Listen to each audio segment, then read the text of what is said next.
Suamiku besti ngebolangku. Halo guys, assalamualaikum. Ini tuh sekitar jam setengah tiga sore ya. Ini tadi tuh aku ada rencana kalau mau cari sayuran karena kebetulan di rumah itu nggak ada stok sayuran sama sekali. Nah ini langsung aja tadi aku ngajakin suami. Nah mumpung suami aku kan lagi free ya, nggak kerja ke kebun, makanya sore ini juga suami aku tuh ada kesempatan nemenin aku ngebolang. Nah ini untuk ngebolangnya tuh seperti biasa aja. Kita ke kebun bagian bawah pinggir sungai. Kita itu rencananya mau cari paki sama pucuk labu kuning. Sekalian ini suami aku juga tuh mau nyemprot selada air. Soalnya selada airnya itu habis dimakan ulet gitu. Nah makanya kalau punya tanaman selada air ini tuh kita harus rajin-rajin nyemprot kayak gini ya. Nah oke, ini untuk suami aku udah nyiapin obatnya tadi dari rumah. Sampai di sungai diisi air, tinggal aja disemprotin ke bagian tanaman selada air yang ada di kebun bagian bawah. Sebenarnya untuk tanaman selada air ini tuh lumayan banyak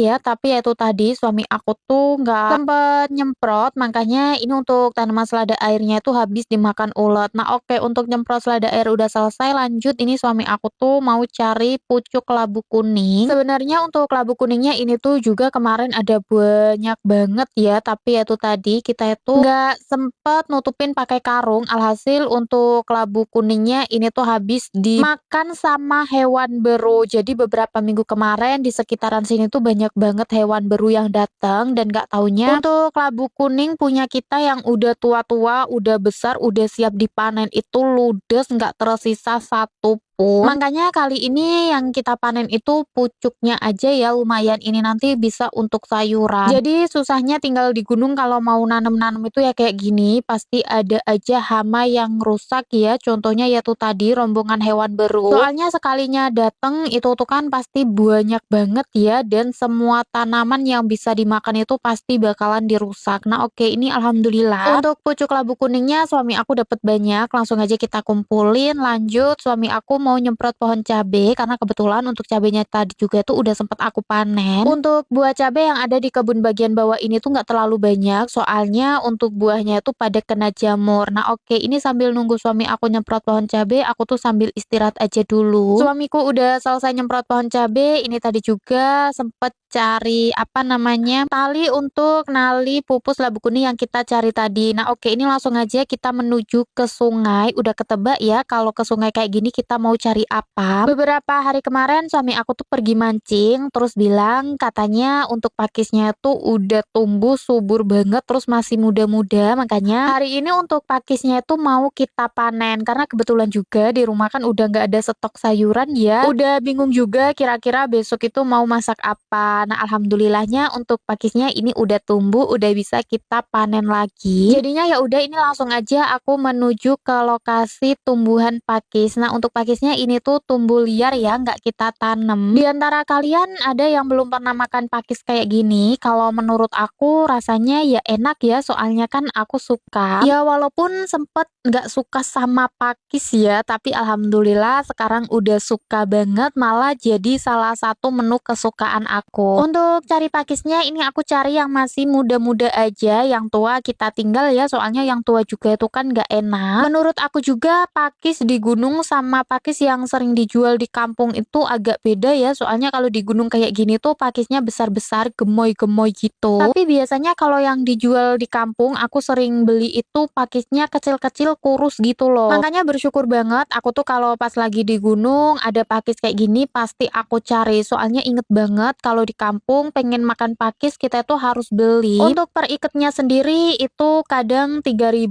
kadang ya 5.000 juga ya, tergantung dari penjualnya. Terus selain itu juga kadang pakis yang dijual itu sebagian pada tua-tua gitu. Makanya kadang kalau di kampung pengen makan pakis itu kayak kita nahan nanti aja, kalau udah pulang ke gunung baru kita cari pakis sendiri. Nah oke, ini untuk pakis yang udah aku cari aku masukin ke dalam tas kamplean yang udah aku bawa dari rumah tadi. Nah ini aku gantian cari pakisnya sama suami. Kalian inget kan ini tuh lokasi pakis yang kita cari beberapa minggu kemarin, yang sama suami aku lokasinya tuh sempet dibersihin. Makanya hari ini waktu kita panen pakis, ini tuh dapetnya lumayan banyak, terus untuk pakisnya juga subur-subur, ukurannya juga lumayan besar. Nah, ini suami aku juga tuh nemu pakis yang ukuran besar kayak gini, ini kita ambil soalnya ini tuh pakis enak ya. Ngambilnya juga ini lumayan panjang nggak apa-apa, karena ini walaupun ukurannya besar, tapi pakisnya tuh masih muda. Nah, ini untuk cari pakisnya udah selesai, dapetnya tuh bener-bener banyak banget. Ini kalau di kampung beli udah berapa uang yang harus kita keluarin. Nah, oke, selesai cari pakis, pulangnya aku kok pengen cari cempoka ataupun rimbang. Ada juga yang nyebutnya tuh terong pipit, karena kebetulan di sini juga itu tumbuh liar. Nah, oke, ini untuk cari pakis, pucuk labu kuning sama cempokanya udah selesai, langsung aja kita mau melanjutkan perjalanan pulang. Aku persingkat di perjalanan, kita udah sampai di rumah, langsung aja untuk sayuran yang aku cari sama suami, ini aku keluarin. Alhamdulillah stok sayuran untuk 3 hari ke depan ini terpantau aman ya. Aku sama suami ngebalang hari ini ada pakis, ada pucuk labu kuning, dan juga cempoka. Nah, oke, karena udah selesai ngebolangnya, jadinya ya sudah sekian dulu video kegiatan aku hari ini. Terima kasih banyak buat kalian semua. Bye-bye.